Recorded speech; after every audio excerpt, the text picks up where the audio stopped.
All right, now we're going to look at lighting the hair. Now, you could use that small 24-inch softbox that we used at the very beginning. That would work just fine for hair. A lot of people just use a very small softbox. If you really want the right stuff, and the things that I would think would be an essential thing to have is the right softbox for lighting hair. And the one that I use is what's called a strip bank. It is, right back over here, it is basically a long, thin softbox. Let me just kind of turn it, or actually bring the camera around here, you can see it. It's just a long, thin softbox.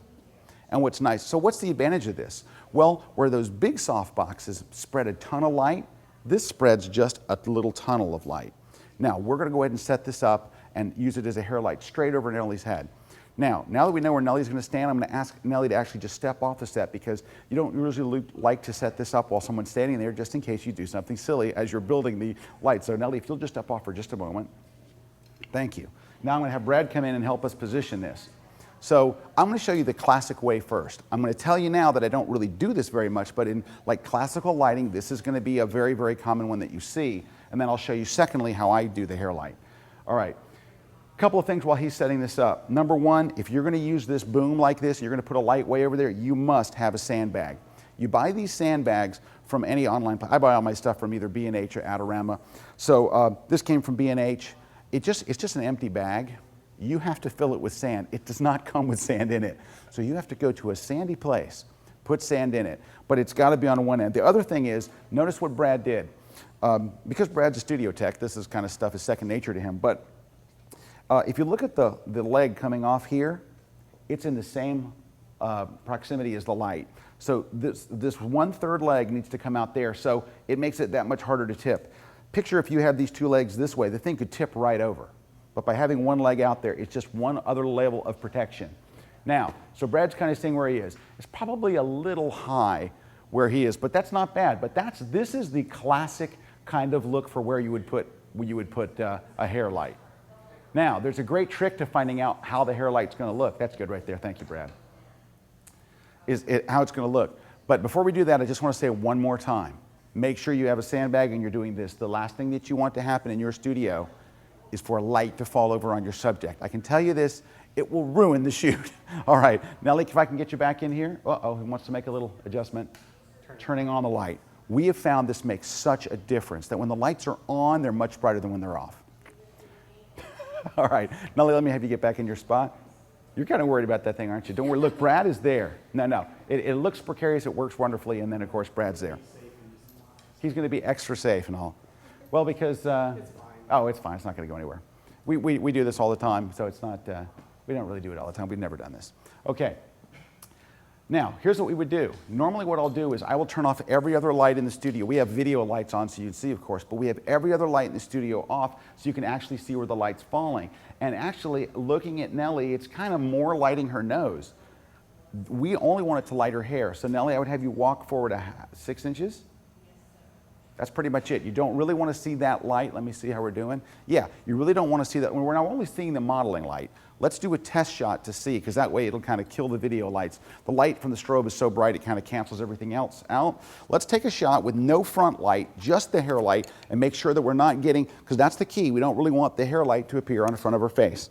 All right, let's just take a test shot and see what it looks like. All right. There's just a little bit on her nose, just a tiny little bit. That doesn't really bother me. I could probably go okay with that. But Nellie, 3 inches, just towards me. Perfect. All right, let me try one more. That we might have gone a little too far. Let's just see. Because I think we might have gone 3.75 inches. Boom. Boom. Okay, that's it. You know when you make the cameraman laugh, you've done a good thing. So now we have her hair lit. Now, what I would do is I would power up that backlight.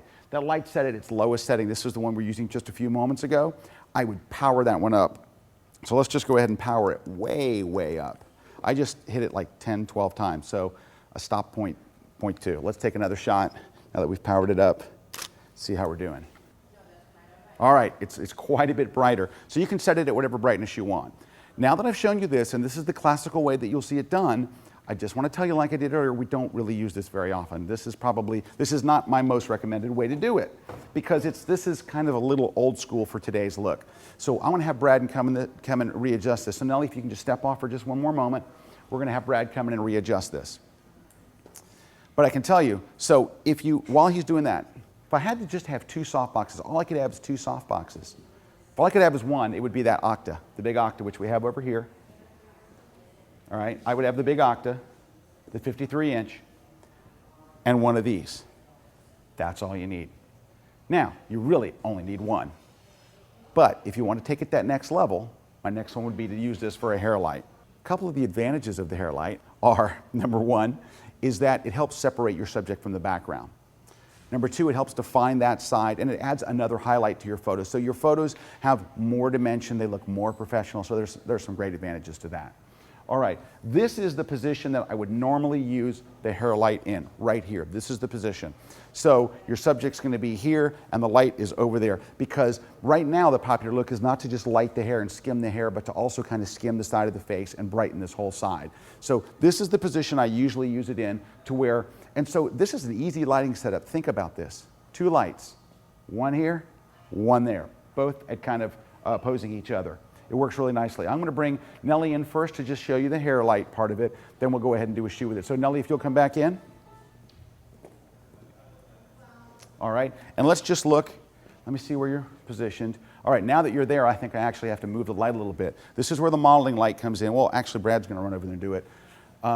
So Brad, if you'll just kind of go back maybe half a foot or so, or you can, yeah. There we go. You kind of want it to aim right there. All right, let's take a shot with just that light on and see how that looks. All right, here we go. Poor Nellie, she's smiling and everything, and of course all we're going to get is a silhouette. All right, so look at that. See how it's lighting the side, and of course we'll bring it up on the screen for you. You don't have to really point to this. Here, look at that on screen. There, see how it's lighting just that side? That's a very, very, very popular look right now, and more contemporary stuff. It's not quite as old school as the other thing that we showed you. So now, how does this work in? Now I'm going to add the second softbox in. I'm going to bring in the Octa that we used earlier. I guess the power's on.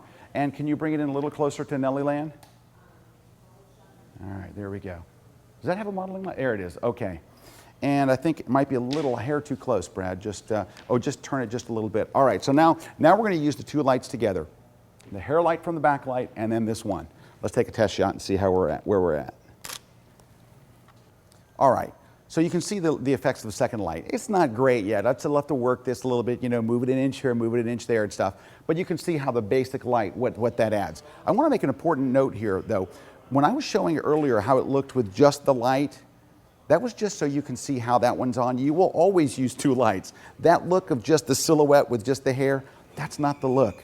That's just to help you see where the light's going. Once you get the hair light positioned right, and your subject is just a silhouette with that light, then you go and turn on your front light. So in studio photography talk, this would be called your main light or your key light. You'll hear that term used a lot. It just means this is your main light. This is the main light.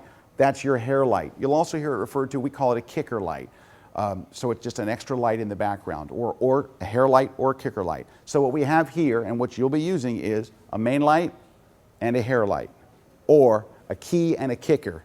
It's just industry terms, because photographers can't use regular terms for stuff, because then everybody would clearly understand what it does. So we make up these special names. You know what I'm talking about. Okay, anyway, I'm going to work this for just a minute. Let me just kind of see if I can get a little bit better look with what we've got, because just kind of throwing the 2 lights there, you know, it doesn't look quite as good as, I don't think it looks as good as what we had with just 1 light. So let me just adjust the position of the softbox a little, and I think we can come up with a lot better look.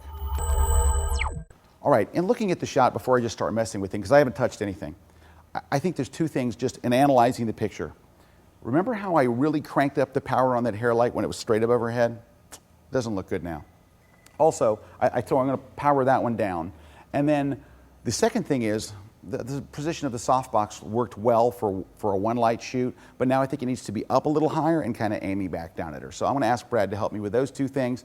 And while you're back there, Brad, you can just, if you'll just power down the strip bank, it's just up a little higher and angle it. Perfect. See, Brad's pretty smart about this. You notice how he angled it first and then raises it? Every time I do it, I raise it and I'm on my tiptoes to angle it. See why this is going so much faster using Brad? All right, and let me just kind of tweak this back just a little bit. Down about, okay, so Brad just said we took that light down a half a stop, so 5 clicks down, and this light's pretty much the same. Let's see where we're at here, Nellie. Nice. Let me see how we're doing over here in lighting land.